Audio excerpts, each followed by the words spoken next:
안녕하세요, 하모니 여러분. 좋은 아침입니다. 상담을 하다 보면 잠을 못 자서 고생하는 사람들을 많이 만납니다. 그러면 저는 일단 복용하고 있는 약들을 다 살펴보는데요. 왜냐하면 복용하고 있는 약으로 인해 수면 장애가 오는 사람들을 종종 만나기 때문입니다. 베타 차단제 성분의 혈압약도 그 중에 하나입니다. 베타 차단제는 교감신경의 과항진을 막아서 혈압을 조절하는 약입니다. 스트레스는 혈압에 큰 영향을 미칠 수 있습니다. 스트레스를 받으면 교감신경이 항진되며 긴장 상태가 되고 에피네프린, 노르에피네프린, 코티솔 같은 스트레스 호르몬이 분비되어 심장 박동수가 증가하고 혈관이 수축하면서 일시적으로 혈압이 상승합니다. 일시적인 스트레스는 혈압을 순간적으로 높이지만 스트레스가 해소되면 혈압은 다시 정상으로 돌아옵니다. 그러나 만성적인 스트레스는 체내 염증을 증가시키고 신경계와 호르몬 시스템에 영향을 미쳐 고혈압, 협심증, 부정맥, 심부전의 위험을 높일 수 있습니다. 이때 처방되는 게 바로 베타 차단제입니다. 베타 차단제는 에피네프린과 노르에피네프린의 수용체를 차단하여 교감신경의 과항진을 막습니다. 열쇠가 있어도 자물쇠가 없으면 쓸모가 없듯이 호르몬도 수용체가 없으면 쓸모가 없어지는 이치입니다. 베타 차단제를 복용하면 심박수가 감소하여 심장의 부담을 줄이고 혈압을 낮춥니다. 그래서 고혈압, 협심증, 심부전, 부정맥 환자들에게 두루두루 처방이 되고 있습니다. 그런데 왜 베타 차단제가 수면의 질을 떨어뜨릴까요? 교감신경을 차단하면 오히려 잠을 더 잘 자야 될 것 같은데 말이죠. 그 이유는 바로 균형에 있습니다. 전기 콘서트를 비유해서 설명해 볼게요. 지금은 집안의 콘센트가 다 220V인데요. 저 어렸을 때는 110V짜리 콘센트도 많았어요. 220V 전기 제품을 110V에 꽂으면 작동이 되질 않고 110V 전기 제품을 220V에 꽂으면 오히려 타버리죠. 전압이 너무 세면 전기 제품이 고장나고 전압이 너무 약하면 전기 제품이 작동을 안 하는 것처럼 우리 몸도 똑같아요. 교감신경이 너무 항진되어도 교감신경이 너무 억제되어도 잠이 안 오는 거죠. 잠을 자려면 멜라토닌이라는 호르몬이 잘 나와줘야 합니다. 멜라토닌의 출발은 세로토닌이고요.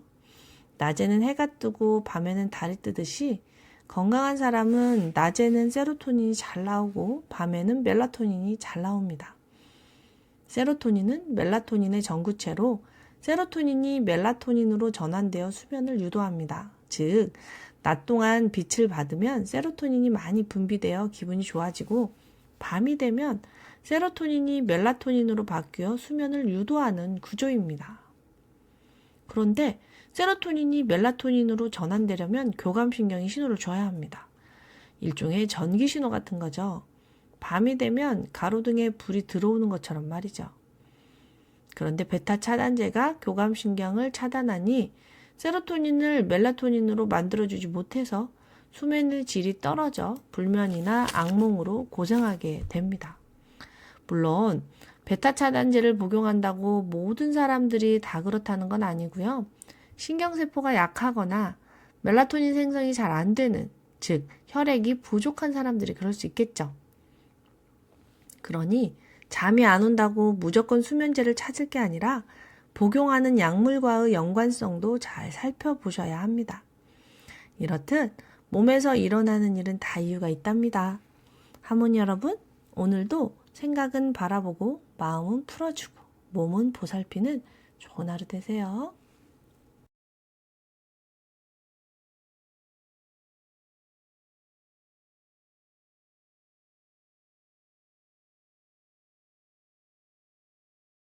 안녕하세요, 하모니 여러분. 좋은 아침입니다. 상담을 하다 보면 지방간으로 고생하는 사람들을 많이 만납니다. 지방간은 왜 생기고 지방간을 방치하면 왜 안 되는 걸까요? 지방간을 이해하시려면 인슐린이라는 호르몬을 이해하셔야 합니다. 단순히 지방을 많이 먹어서 지방간이 생기는 게 아니기 때문이죠. 지방간은 마른 사람에게도 종종 찾아옵니다. 원래 건강한 사람은, 즉 인슐린에 민감성이 있는 경우에는 포도당이 근육으로 들어가서 에너지를 잘 만들어냅니다. 그러나 포도당 대사에 이상이 생긴 경우, 즉 인슐린에 저항성이 있는 경우에는 포도당이 지방으로 들어가서 에너지를 만들지 않고 쌓이게 됩니다. 근육세포에는 인슐린 저항성이 생기고 지방에는 인슐린 민감성이 생기게 되는 거죠. 그렇게 되면 먹기는 잘 먹는데 피곤하기만 하고 배만 자꾸 나오게 됩니다. 근육은 자꾸 빠지고 배만 나오고 있다면 근육세포에는 인슐린 저항성이, 지방세포에는 인슐린 감수성이 있다고 생각하시면 쉽습니다. 그러다가 지방세포에까지 인슐린 저항성이 생기면 인슐린 저항성의 마지막 단계인 당뇨가 찾아옵니다. 밥으로 먹은 포도당이 근육으로 못 들어가고 지방세포로도 못 들어가면 소변으로 당이 빠져나갈 수밖에 없게 되는 거죠. 뭐든 있어야 할 곳에 있어야 합니다. 보통 지방은 내장 속에 있거나 피부 밑에 있습니다. 그래서 내장지방과 피하지방이라고 하죠. 그런데 내장도 아니고 피부 밑도 아닌 곳에 있는 지방이 있어요. 바로 이소성 지방이죠. 즉, 지방이 있지 않아야 될 곳에 있는 지방을 이소성 지방이라고 합니다. 간에 붙은 이소성 지방은 지방간, 췌장에 붙은 이소성 지방은 당뇨, 심장에 붙은 이소성 지방은 심장마비를 유발하게 됩니다. 원래 건강한 사람도 간에 약 5% 정도의 지방은 있습니다. 5%보다 늘어나게 되었을 때 지방간으로 진단을 받게 되는 거죠. 또한 간에는 쿠퍼세포라는 면역세포가 상주하면서 간을 지키고 있습니다. 간에 지방이 쌓이면 쿠퍼세포가 지방을 없애기 위해 염증을 일으킵니다. 간에 쓸데없이 많이 쌓이는 지방을 이물질로 간주하기 때문이죠. 우리의 면역세포는 우리 몸에 세균이나 바이러스가 들어왔을 때만 염증을 일으키는 것이 아니라 이물질이 들어왔을 때도 염증 반응을 일으켜 없애려고 합니다. 지방간 상태에서 간 수치가 높아지는 이유는 쿠퍼세포가 간을 지키기 위해 염증을 일으키고 염증 물질에 의해 간세포가 깨지기 때문입니다. 결국은 간 수치가 오르는 이유 역시 내 몸이 나를 살리려고 하는 반응인 것입니다. 장이 안 좋아 장간순환에 문제가 생긴다면 간 수치가 더 높아집니다. 면역력이 약하다면 염증 반응을 질질 끌게 되면서 간 수치는 더 높아질 거고요. 담즙 분비가 잘 안 된다면 해독이 안 되어 간 수치는 더 높아질 것입니다. 오랫동안 염증에 노출되면 세포의 세포막과 단백질, 미토콘드리아의 기능 이상을 초래해서 간경화나 간암에 노출될 수 있을 거고요. 그러니 몸이 보내는 신호를 무시해서는 안 된답니다. 지방간은 알코올성 지방간, 당분성 지방간, 과당성 지방간이 있습니다. 그러니 자신의 식습관도 잘 살펴보고 장의 미생물의 균형도 맞춰주고 담즙 분비도 잘 되게 해주고 면역력도 키우고 할 일이 많습니다. 단순하게 약만 먹으면 되겠지 해서는 안 됩니다. 한문 여러분, 오늘도 생각은 바라보고 마음은 풀어주고 몸은 보살피는 좋은 하루 되세요.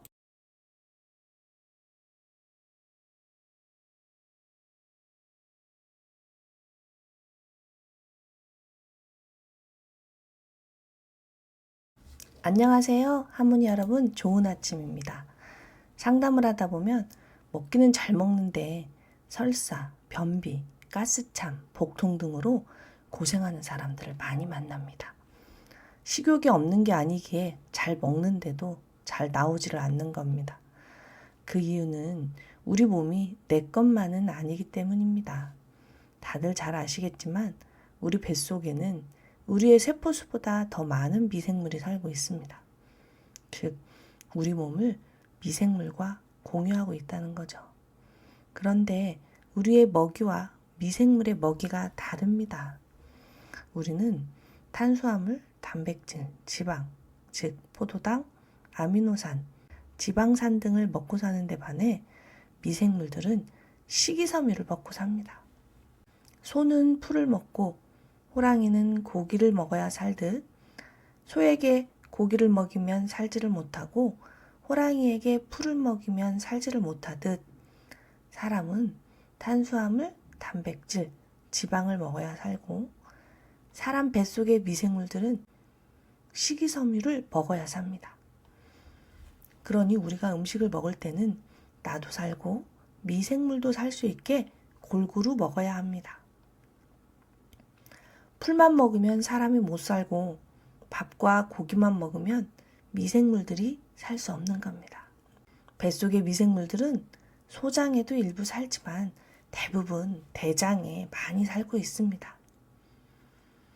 소장의 미생물들은 우리를 지켜줍니다. 절집의 수문장처럼 나쁜 균들을 막아내고 이물질들이 못 들어가게 걸러주는 등 면역세포로서 톡톡히 일을 합니다. 대장의 미생물들은 변이 몸 밖으로 잘 나가게 도와주고 인간에게 필요한 좋은 물질, 예를 들어 단세 지방산 같은 것들을 만들어냅니다. 소장과 대장이 이렇게 일을 하려면 미생물들도 생명체라 뭔가를 먹고 살아야 합니다. 미생물들의 먹이가 바로 식이섬유입니다. 식이섬유는 수용성과 불용성 두 가지가 있습니다. 사과를 예로 들어볼게요. 사과의 과육에는 수용성 식이섬유가 많고 사과의 껍질에는 불용성 식이섬유가 많답니다. 수용성 식이섬유는 물에 녹아서 젤처럼 끈적끈적해집니다. 젤처럼 변한 수용성 식이섬유는 포도당이 혈액 속으로 빨리 들어가는 것을 막아 혈당 스파이크가 일어나지 않게 도와주고 콜레스테롤과 흡착하여 콜레스테롤을 몸 밖으로 내보내기에 콜레스테롤을 줄여줍니다. 또한 미생물들이 아주 좋아하는 먹이라서 유익균들이 무럭무럭 자랍니다. 불용성 식이섬유는 물에 녹지는 않지만 대변의 부피를 늘려주고 장 점막을 보호합니다. 대장의 미생물들은 불용성 식이섬유를 발효하여 단쇄지방산을 만들어내고 이 지방산은 인간에게 무척 중요한 자원이 됩니다. 특히나 대장은 스스로 만들어낸 단쇄지방산을 에너지원으로 씁니다. 우리 몸은 포도당을 원료로 에너지를 만들고 포도당이 들어오지 않으면 지방이나 단백질을 태워서 에너지를 만드는데 대장은 독자적으로 단쇄지방산을 에너지로 쓴다는 겁니다. 그래서 대장이 좋아지려면 반드시 식이섬유를 먹어줘야 합니다. 식이섬유가 없으면 대장은 돈이 없어서 부도가 나듯이 망하는 겁니다. 그래서 설사, 변비, 가스, 복통 등 난리가 납니다.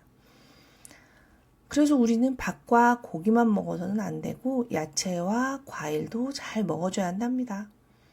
밥과 고기는 내가 먹고 야채와 과일은 미생물이 먹는다.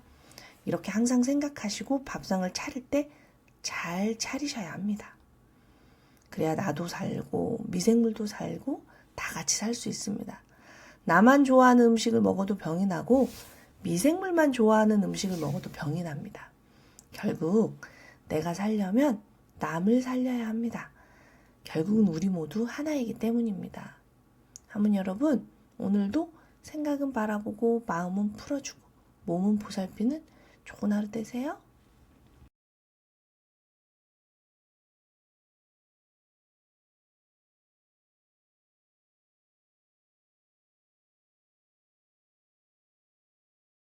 안녕하세요. 하모니 여러분, 좋은 아침입니다. 상담을 하다 보면 병원에서 검사해보면 아무 이상이 없는데 오른쪽 옆구리가 아프다는 사람들을 종종 만납니다. 왜 그럴까요? 다양한 이유가 있겠지만 오디관략근이 지나치게 수축되면 그럴 수 있답니다. 오디관략근은 도대체 어디에 있는 관략근일까요? 식도관략근, 항문관략근은 들어봤어도 오디관략근은 생소한 사람들이 많을 텐데요. 오디관략근은 담즙과 췌장액이 보이는 버터 팽대부를 조절하는 관략근입니다. 관략근은 쉽게 말해서 수도꼭지처럼 생각하면 됩니다. 쓸 때는 열고 안 쓸 때는 닫아놓는 수도꼭지요. 수도꼭지가 질질 새도 안 될 거고 수도꼭지가 너무 빡빡해도 안 되듯이 관략근도 마찬가지랍니다. 식도관략근은 위장의 음식물이 다시 올라오는 것을 막아주죠. 항문관략근도 마찬가지로 변이 시도 때도 없이 나가지 않게 막아주는 거고요. 오디관략근 역시 담즙과 췌장액이 시도 때도 없이 흐르거나 한꺼번에 와락 흐르지 않게 도와주는 아주 중요한 밸브랍니다. 그런데 이런 관략근들은 각기 다른 특징이 있습니다. 예를 들어 식도관략근은 삼키는 것은 내 맘대로 할 수 있으나 역류하는 것은 내 맘대로 안 되고 자율신경 맘대로, 즉 뇌 맘대로 됩니다. 항문관략근은 내 맘대로 움직일 수 있고 자율신경 맘대로, 즉 뇌 맘대로도 움직일 수 있습니다. 그러나 오디관략근은 오직 뇌 맘대로, 즉 자율신경만이 조절할 수 있습니다. 우리가 스트레스를 받아서 교감신경이 항진되면 뇌는 오디관략근에게 꽉 조이고 있으라고 명령을 합니다. 그도 그럴 것이 지금 사느냐 죽느냐 하는 판국에 담즙과 췌장액이 질질 새고 있으면 안 되니까요. 그러다가 좀 편안해지면, 즉 교감신경이 가라앉으면 부교감신경이 활성화되면서 오디관략근에게 그만 풀으라고 명령을 합니다. 그러면 오디관략근이 이완되어서 담즙이 졸졸졸졸 흐르기 시작합니다. 그래서 우리가 계속 스트레스를 받고 있으면 오디관략근이 열리지 않아서 나가야 할 담즙이 나가질 못하니 고이게 되고, 그래서 생기는 증상 중에 하나가 복통, 즉 오른쪽 옆구리가 아프다는 신호인 거죠. 오디관략근이 수축되어 담즙 배출이 잘 안 되면 많은 불편함이 생기는데요. 첫 번째, 소화가 잘 안 됩니다. 담즙은 지방을 소화하는 데 중요한 역할을 하므로 배출되지 않으면 지방 소화가 어려워집니다. 소화불량, 설사, 복부 팽만, 복통, 가스 등을 호소합니다. 두 번째, 지방변을 볼 수 있습니다. 담즙이 부족하면 음식의 지방이 제대로 소화되지 않아서 기름지고 묽은 변이 나옵니다. 이는 지방이 변해서 배출되기 때문입니다. 세 번째, 황달이 올 수 있습니다. 담즙에 포함된 빌리루빈이 배출되지 않고 혈액에 축적되어 황달을 유발할 수 있습니다. 네 번째, 담석증이 올 수 있습니다. 담즙이 배출되지 않으면 담낭에 담즙이 고여서 담석이 생길 수 있습니다. 담즙 배출이 막히면서 오른쪽 옆구리가 아플 수 있습니다. 결국 스트레스가 자율신경의 균형을 깨뜨리고 오디관략근이 계속 수축하면서 생기는 현상인 것입니다. 이렇듯 몸이 보내는 신호는 다 이유가 있습니다. 하모니 여러분, 오늘도 생각은 바라보고 마음은 풀어주고 몸은 보살피는 좋은 하루 되세요.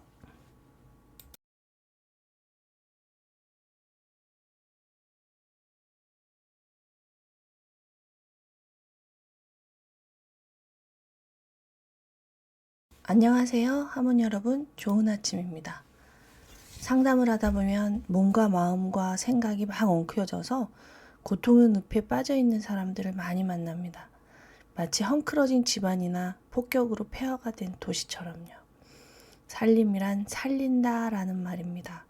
살림을 잘한다는 것은 정리정돈을 잘한다는 말이기도 한데, 정리정돈을 잘하는 것은 각각의 물건을 제자리에 놓고 각각의 쓰임을 찾아준다는 말이기도 합니다. 뭐든 있어야 할 곳에 있어야 하고 그래야 빛이 납니다.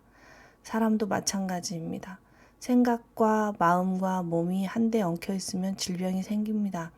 생각은 생각의 영역이 있고 마음은 마음의 영역이 있고 몸은 몸의 영역이 있습니다.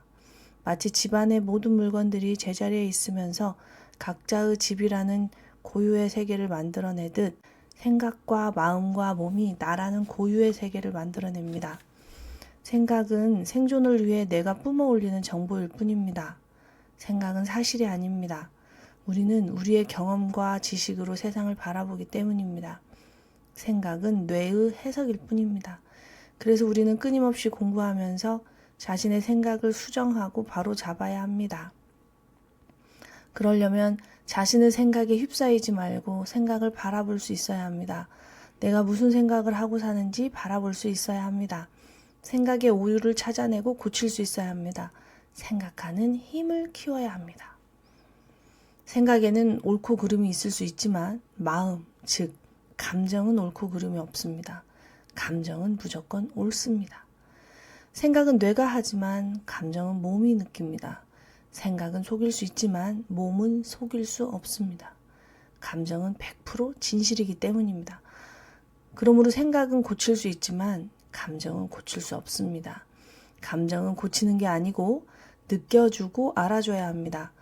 불안한 자신에게 불안하지 말라고 하는 것은 불안한 자신을 부정하는 겁니다. 거부하고 외면하고 회피하는 겁니다. 거부당한 감정은 점점 더 커지게 됩니다. 그러므로 감정은 알아주고 위로해주고 수용해줘야 합니다. 감정에 휩싸이지도 말고 감정을 억압하지도 말고 감정을 있는 그대로 느껴줘야 합니다. 그러나 감정을 있는 그대로 느끼는 게 그리 쉽지는 않습니다. 그렇게 살아본 경험이 없어서입니다. 마음도 공부해야 합니다. 그래서 마음 공부라는 말이 있습니다. 우리는 몸이 없으면 존재하지 않습니다. 그러나 몸이 전부가 아닙니다. 몸은 우리를 담는 그릇일 뿐입니다. 그러므로 몸은 보살펴야 합니다.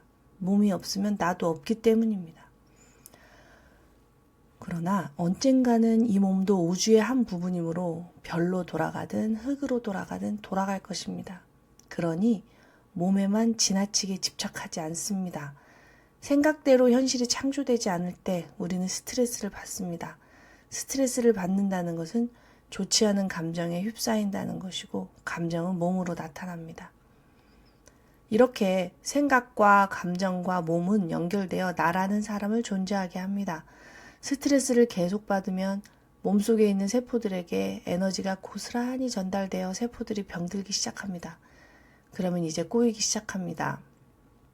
어디서부터 어떻게 손을 대야 될지 모르겠는 폭탄 맞은 집안처럼 염증이 온몸으로 퍼집니다. 뭐든 순서가 있습니다. 우리는 그것을 우주의 법칙이라고 말하기도 하고 순리라고 말하기도 합니다. 치유에도 순리가 있습니다. 먼저 마음을 풀어줘야 합니다. 마음을 풀어주고 마음이 진정된 후에 생각을 바라봐야 합니다. 마음을 풀어주지 않은 채 생각만 바꾸려고 하면 안 됩니다.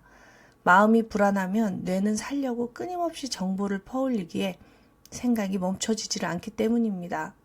생각이 많아지면 마음은 더 힘들어집니다. 마음이 힘들어지면 생각은 더 많아집니다.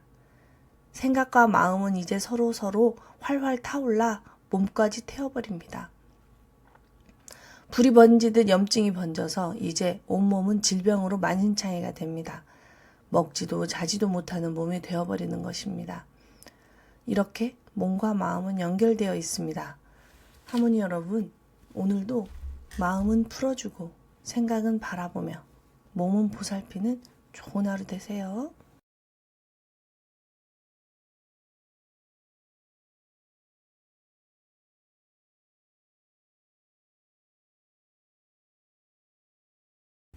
안녕하세요. 하모니 여러분, 좋은 아침입니다.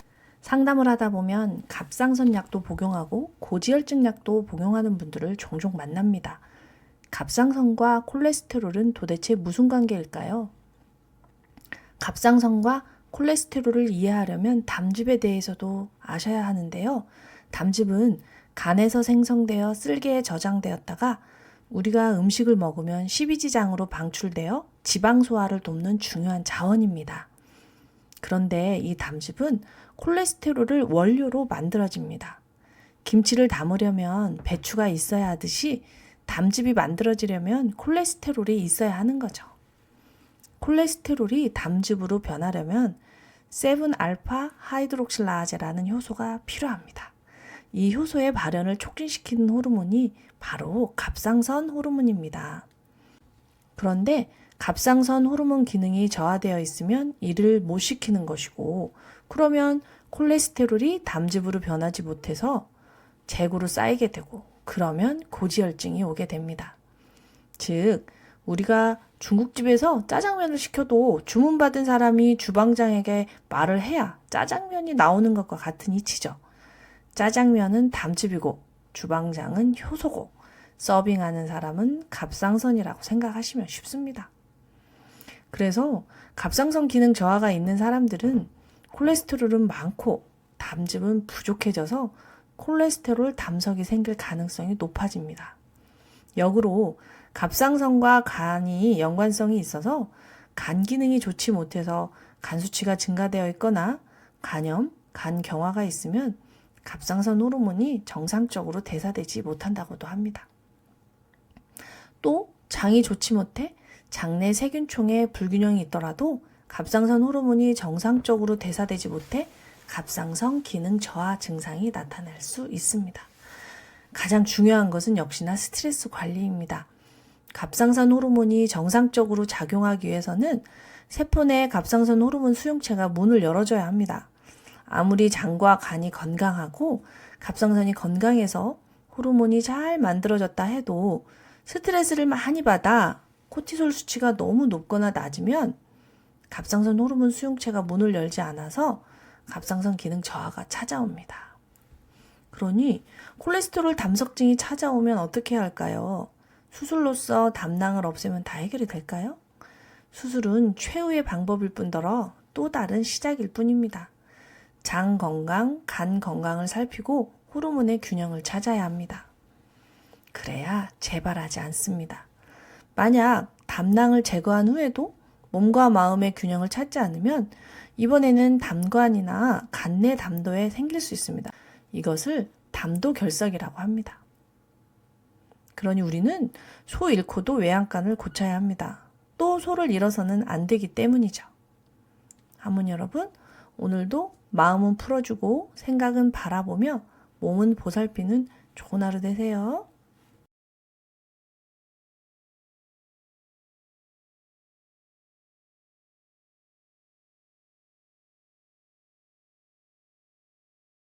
안녕하세요. 하모니 여러분, 좋은 아침입니다. 세상이 참 빠르게 변화합니다. 패션, 음식, 기술, 직업, 운동 등 모든 것이 변화하고 진화하는 속도가 정말 빨라졌습니다. 건강식품 분야도 예외는 아니어서 얼마 전까지는 오메가3와 유산균 문우가 많더니 요즘은 또 글루타치온 문우가 많습니다. 글루타치온이 유행인 거죠. 글루타치온은 우리 몸이 스스로 만들어내는 강력한 항산화제입니다. 주로 간에서 생성되며 세포 내에서 활성산소를 제거하고 해독작용을 돕는 중요한 역할을 합니다. 글루타치온은 글루탐산, 글라이신, 시스테인의 3가지 아미노산으로 구성되어 있습니다. 그런데 몸의 입장에서 보면 글루타치온을 만드는 게 그리 쉬운 일은 아닙니다. 글루타치온을 행주로 상상을 해보세요. 행주를 한 번 쓰고 버리고 또 행주를 바느질해서 만들고 이게 얼마나 소모적입니까? 그래서 우리는 행주를 삶아서 새 것으로 만들어서 다시 쓰는 쪽을 택합니다. 몸도 마찬가지입니다. 활성산소를 제거하고 너덜너덜해진 글루타치온을 다시 깨끗하게 빨아서 쓰는 쪽을 택한 거죠. 그걸 해주는 게 바로 셀레늄입니다. 활성산소를 제거하는 것을 산화되었다 하고 다시 깨끗해지는 것을 환원되었다 라고 말합니다. 셀레늄은 글루타치온을 환원시키는 중요한 자원입니다. 그러나 뭐든 수명이 있습니다. 행주도 몇 번 삶아서 쓰고 나면 너덜너덜해지듯이 글루타치온도 계속 쓰게 되면 너덜너덜해집니다. 그래서 몸에서는 글루타치온을 분해하는 효소가 나옵니다. 감마 GTP라고 하는데요. 글루타치온을 다시 글루탐산, 시스테인, 글라이신으로 분해해서 재활용할 수 있게 도와주는 효소입니다. 그런데 담즙 배출이 원활하지 않거나 담관이 막히면 감마 GTP 수치가 상승하는 특징이 있습니다. 글루타치온을 구성하는 글루탐산은 우리 몸에 아주 흔한데요. 실제로 우리에게 부족한 것은 시스테인과 글라이신입니다. 시스테인이 중요한 이유는 황을 함유하고 있기 때문입니다. 그래서 저는 시스테인보다는 MSM을 더 많이 권하고 있습니다.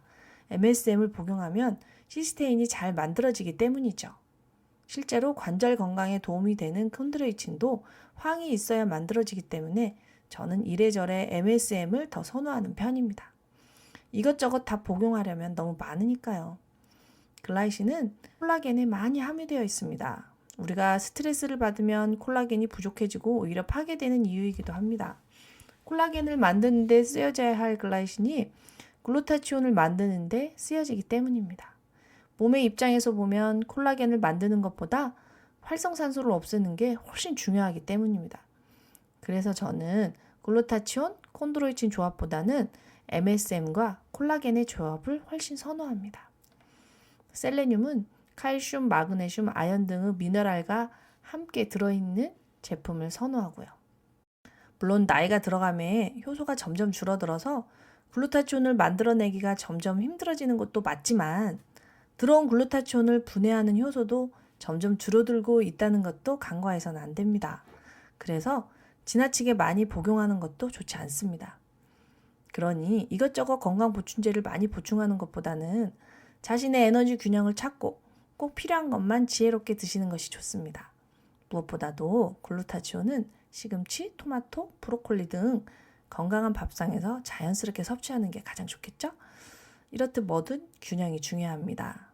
하모니 여러분, 오늘도 마음은 풀어주고 생각은 바라보며 몸은 보살피는 좋은 하루 되세요.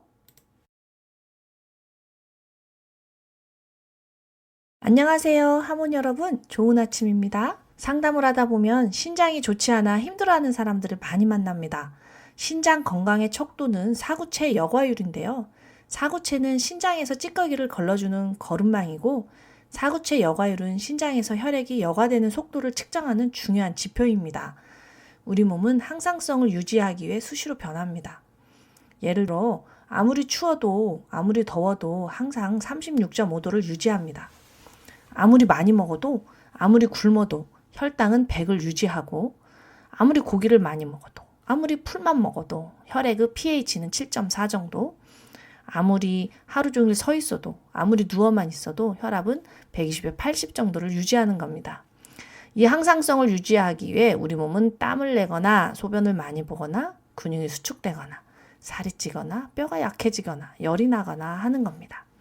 즉, 살기 위해서 몸은 끊임없이 최선을 다하고 변화에 적응하고 있다는 거죠.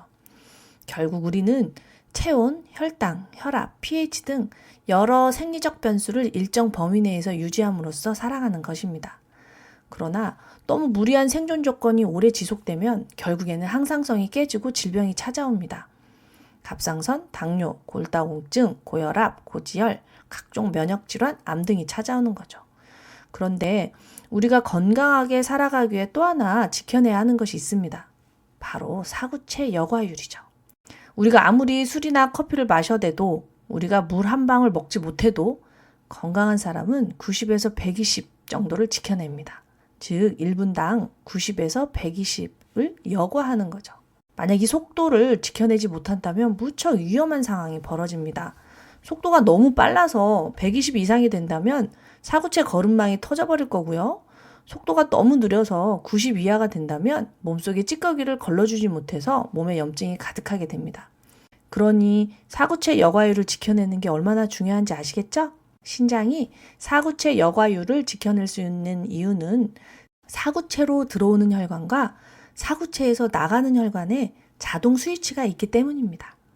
사구체로 들어오는 혈관, 즉 들새동맥에는 아데노신이라는 스위치가 있고 사구체에서 나가는 혈관, 즉 날새동맥에는 안지오텐신이라는 스위치가 있습니다. 사구체로 너무 많은 혈액이 들어오면 아데노신이라는 스위치가 혈관을 수축시켜서 적당히 들어오게 만들고 사구체로 너무 혈액이 적게 들어오면 안지오텐신이라는 스위치가 혈관을 수축시켜서 혈액이 사구체에 모이도록 조절을 합니다. 우리 몸속에 이런 정교한 스위치가 있어서 사구체의 수압을 조절하고 있다니 정말 신기하고 감사할 따름입니다. 그러나 뭐든 함부로 쓰고 오래 쓰면 낡기 마련입니다. 그래서 나이가 들면 저절로 사구체 기능은 조금씩 떨어지게 되어 있습니다. 그런데 젊어서부터 너무 과로하고 너무 나쁜 음식을 많이 먹고 너무 스트레스 받는 상황이 지속되면 사구체의 스위치가 종래에는 고장이 나기 시작합니다. 특히나 무심코 습관적으로 복용하는 진통제나 커피가 사구체에 무척 좋지 않습니다. 평균 수명이 길어나고 있습니다. 건강하게 오래 살려면 사구체 관리를 잘 해야 합니다. 투석 환자가 점점 늘어나는 이유 역시 평균 수명의 연장과 가속 노화에 있습니다. 120세 장수 시대에는 신장 관리가 필수입니다. 하모니 여러분, 오늘도 마음은 풀어주고 생각은 바라보며 몸은 보살피는 좋은 하루 되세요.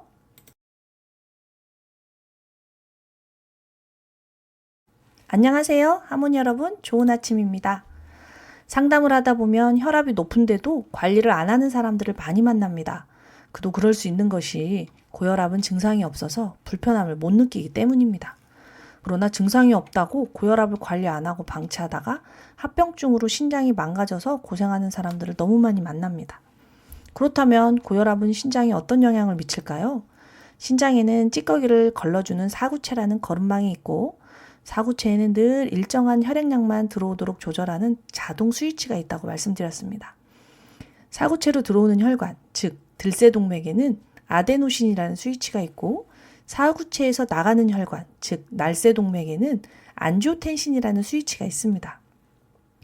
사구체로 너무 많은 혈액이 들어오면 아데노신이라는 스위치가 혈관을 수축시켜서 적당히 들어오게 만들고 사구체로 너무 혈액이 적게 들어오면 안지오텐신이라는 스위치가 혈관을 수축시켜서 혈액이 사구체에 모이도록 조절을 합니다.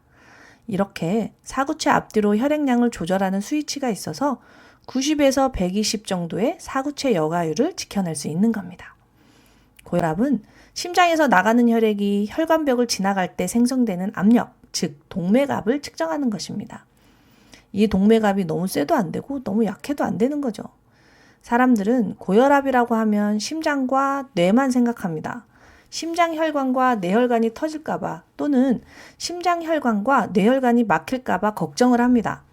그러나 고혈압을 방치하면 손상되는 혈관이 또 하나 있는데 바로 신장입니다. 심장에서 나간 혈액이 신장 사구체로 들어가기 때문입니다. 신장으로 들어가는 동맥을 신세동맥이라고 합니다. 신세동맥은 복부 대동맥에서 갈라져서 각 좌우 신장으로 혈액을 공급합니다. 신장에 들어간 후 더 작은 가지로 나뉘어 사구체로 혈액을 전달합니다. 자, 그런데 고혈압을 방치하면 어떻게 될까요? 높은 혈압이 심장에 과도한 부담을 주어 심근비대, 특히 좌심실비대를 초래합니다. 심장혈관이 높은 혈압에서 살아남기 위해 커지는 겁니다. 그렇게 되면 숨이 가빠지고 협심증으로 가슴 통증이 찾아오고 부정맥으로 고생을 하게 됩니다. 이와 똑같은 현상이 신장에도 생기는 겁니다. 원래 혈액 속의 단백질은 소변으로 빠져나가면 안 됩니다. 단백질은 입자가 커서 사구체 거름망을 통과할 수 없기 때문이죠.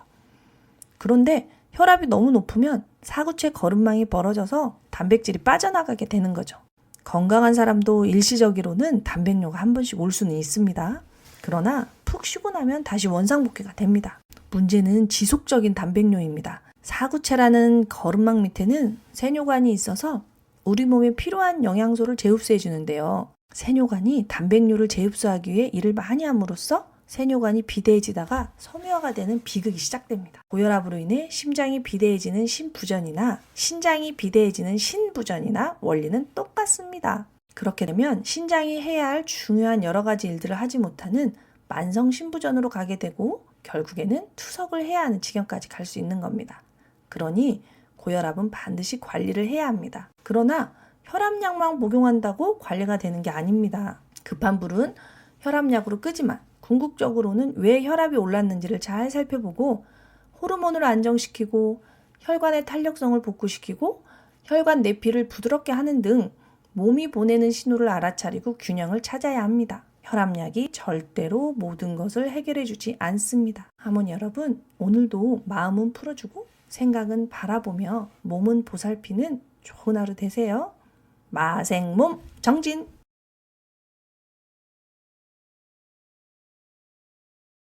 안녕하세요. 하모니 여러분, 좋은 아침입니다.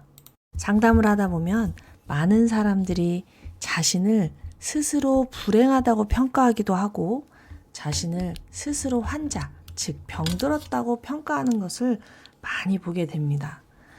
그러나 저는 한번 물어보고 싶습니다. 이 세상에 완전히 행복하기만 한 사람이 있을까? 이 세상에 완전히 건강하기만 한 사람이 있을까? 라고 말입니다.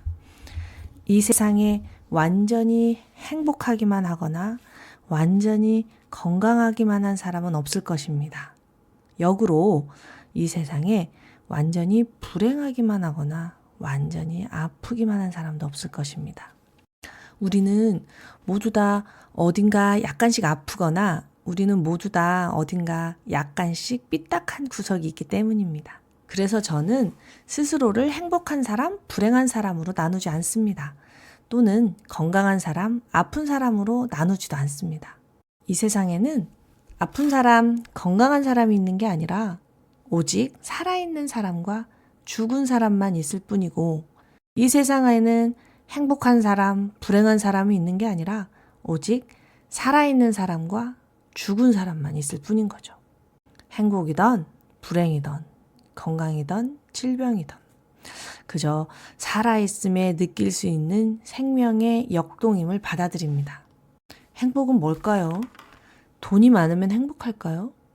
맛있는 것을 먹으면 행복할까요? 큰 집에 살면 행복할까요? 그러나 많은 부자들이 돈과 권력이 있어도 행복하지 못하다고, 그저 욕망을 충족시킬 뿐이라고 증언하고 있습니다. 정말 행복하다고 고백하는 사람들은 뚜렷한 삶의 방향성이 있는 사람들입니다. 타인과 공동체를 위해 기여하면서 자기 효능감을 갖게 된 사람들의 삶의 만족도가 높고 행복하다고 말합니다. 자기 효능감을 갖고 공동체에 기여하면서 사는 사람들은 삶에 힘든 일이 찾아와도 회복 탄력성이 높아서 크게 흔들리지 않습니다. 건강도 마찬가지입니다. 이약저약을 많이 먹고 혈액 검사를 수시로 하고 병원을 들락날락 하는 사람들이 건강할까요? 그러나 그렇게 열심히 건강을 챙겼는데도 점점 약이 늘어나고 질병이 늘어난다고 많은 사람들이 증언하고 있습니다. 건강한 사람들은 아픈 곳이 하나도 없는 사람들이 아니라 몸이 보내는 신호를 알아차리고 몸과 소통하면서 몸의 치유 능력을 믿어주고 몸을 있는 그대로 수용하는 사람들입니다. 몸이 나를 힘들게 하는 게 아니고 내가 몸을 힘들게 하고 있다는 것을 알고 자신의 삶을 돌아보면서 오류를 수정하고 한 발 한 발 정진하는 사람들입니다. 돈이 많아야 행복하다고 믿는 사람들의 가짜 행복론처럼 증상이 없어져야 건강하다고 믿는 사람들의 가짜 건강론에 속지 않으셨으면 좋겠습니다. 물론 어느 정도의 돈은 있어야 합니다. 돈이 필요 없다는 것이 아니라 돈만 있으면 행복한 게 아닌 것처럼 몸도 어느 정도의 기초 체력이 있어야 하고 항상성을 유지해야 합니다. 그러나 몸에서 일어나는 증상이 모두 질병은 아니라는 겁니다.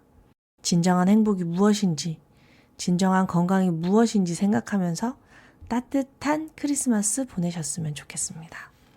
하모니 여러분, 오늘도 마음은 풀어주고 생각은 바라보며 몸은 보살피는 좋은 하루 되세요. 마생몸 정진!